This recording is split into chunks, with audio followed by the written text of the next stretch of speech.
Hello, my name is Faith Thompson, and I use she, her pronouns. I am a white woman with medium-length blonde hair and braids and red glasses. I am a doctoral student at Salisbury University. Today, I will be sharing my research. You have to start somewhere. Writing Center Tutor's understanding of linguistic justice. I will start by sharing some background information, then discuss my study and the implications of it.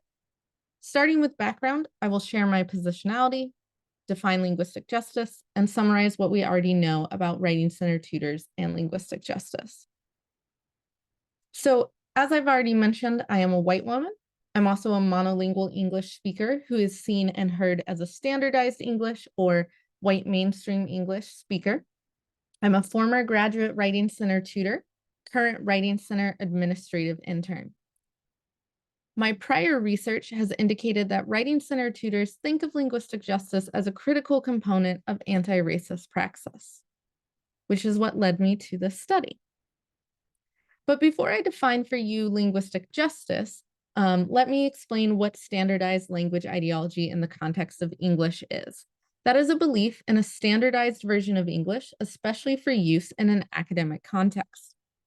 In 2011, Greenfield published a piece in which she broke down the standard English ideology as a fairy tale and essentially stated that the standard English ideology is actually a racist ideology. So with that in mind, linguistic justice then is about dismantling oppressive and racist standardized language ideologies, in particular when it comes to anti-Black linguistic racism.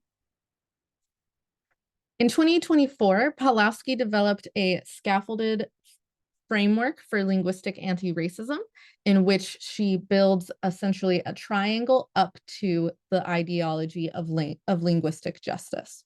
So if you are on level 1, you have a linguistic diversity ideology, and that is a belief that all languages and linguistic varieties are equal, that there is no language hierarchy, that no language is better than the other. Nor is any dialect better than any other. And also the belief that language is tied deeply to one's identity, culture, and history. Level 2 builds off of that, but begins to take a critical lens.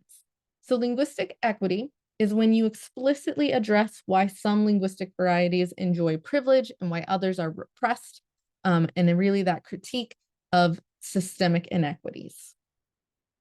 At the very top of the triangle is linguistic justice. And here you have beliefs such as there's no such thing as standardized English to begin with, and that it is actually white English. An emphasis on code meshing, not code switching, as the norm in academic spaces, and recognition that this is a matter of justice, well-being, and life or death. So again, linguistic justice builds off the two bottom layers of the triangle, but takes it the next step forward by offering a vision of what is possible and imagines new futures. So what do we know about writing centers and linguistic justice, though? Well, we know that training tutors in linguistic justice is extremely difficult. First, white tutors tend to have an emotional reaction to linguistic racism. This reaction could be because they've been socialized into believing their own mastery of standardized English. Therefore, whiteness is a limitation to tutors' understanding of linguistic justice. Crisamonte further found that even tutors who embrace language difference and want to embrace the ideology of linguistic justice, after training ends, they fail to continue to practice towards linguistic justice because of challenges putting theory into practice. We also know that some of that challenge to putting theory into practice is that tutors simply don't know where to start. So why am I talking about tutors to you today? Well, it is imperative that Writing Center tutors are part of the conversation of linguistic justice, as they hold a really important part in campus and in language practices with students. So Pawlowski describes this as, if any campus player can speak to language, power, and identity are entwined in the act of writing, it's writing tutors. When it comes to advocating for linguistic anti-racism, if not us, then whom? Right, now I'm going to transition to my actual research study.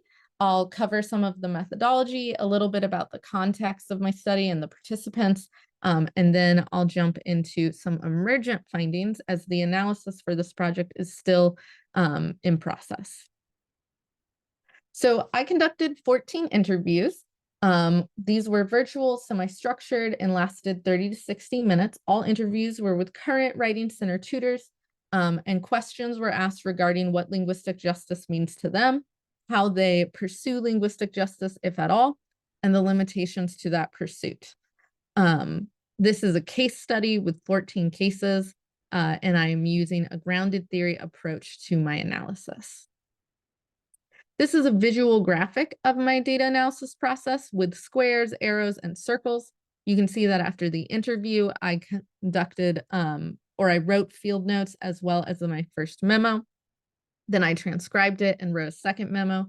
Then I discussed with my research advisor what I was finding so far from my memos, and 2 more memos were produced from that before I did an initial deductive round of coding, and then second cycle inductive coding, in which I took Pawlowski's framework of linguistic diversity, linguistic equity, and linguistic justice and applied that to what the tutors were saying, and took another memo after that.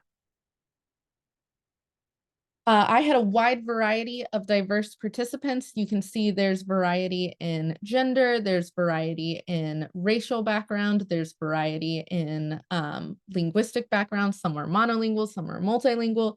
There's a variety in educational background, in where they studied, from suburbs, urban settings, community college settings, R1 settings, lots of variety in the backgrounds of my Writing Center tutors. So the finding that I want to share with you today is this idea of realistic linguistic justice. So most tutors I found fell into the linguistic equity category of that triangle, so in the middle. 12 out of 14 tutors expressed beliefs that were majorly majority linguistic equity oriented. And this was pretty consistent across all languages, language statuses, and races. One of the reasons why I think this idea of realistic linguistic justice is that tutors really viewed linguistic justice as a risk, and they wanted to find some sort of middle ground between justice and injustice. George described this as needing a compromise, David as negotiating, and Teresa stated that she was just very much in the middle of the linguistic justice issue. So some examples of what that means for linguistic diversity, these are some quotes from my participants that kind of embody the values of linguistic diversity.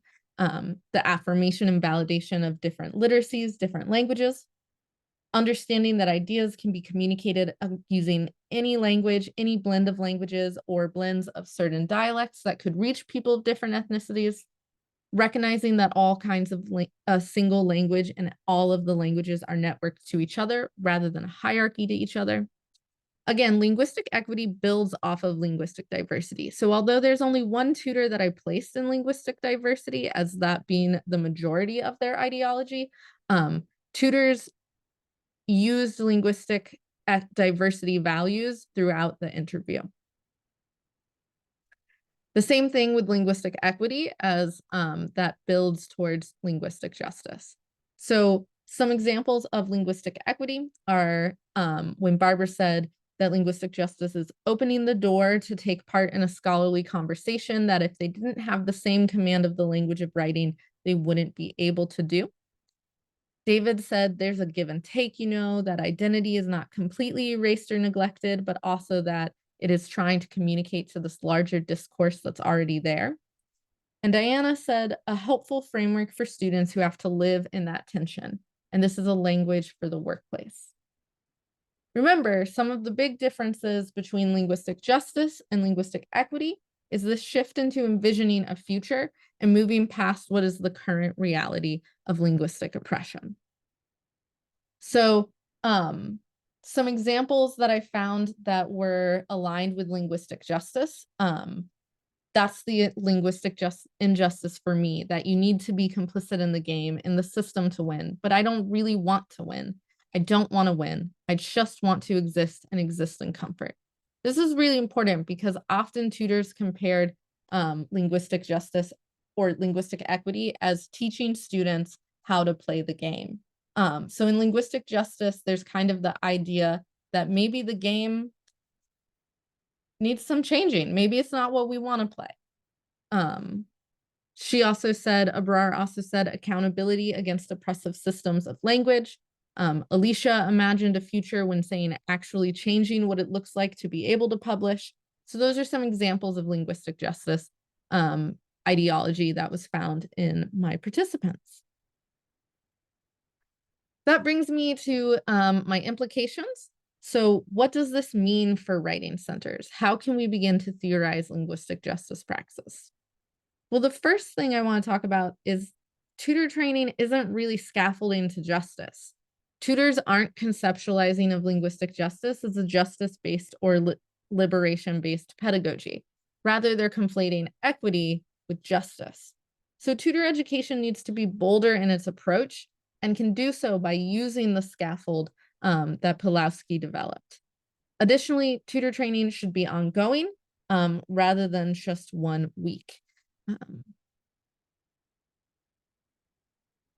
My second implication is that writing centers need to take a stance. Writing centers cannot leave tutors who expressed multiple times in my interviews that they feel very little institutional power to make the decision whether to pursue linguistic justice or not. When tutors view this as a risk to students and their job is to support students, they're not going to always take that risk because they want to support students in being successful in the moment. So writing centers need to really lead the way for their tutors to act towards and in pursuit of linguistic justice. Ultimately, there will always be an excuse not to pursue linguistic justice. There will always be a risk. But if we're serious about it, there is no there's no longer an option. All right, I would like to give a special shout out to my research advisor, Dr. Melissa Bugdahl. She was very influential with this work. And then here are some of my references. Thank you.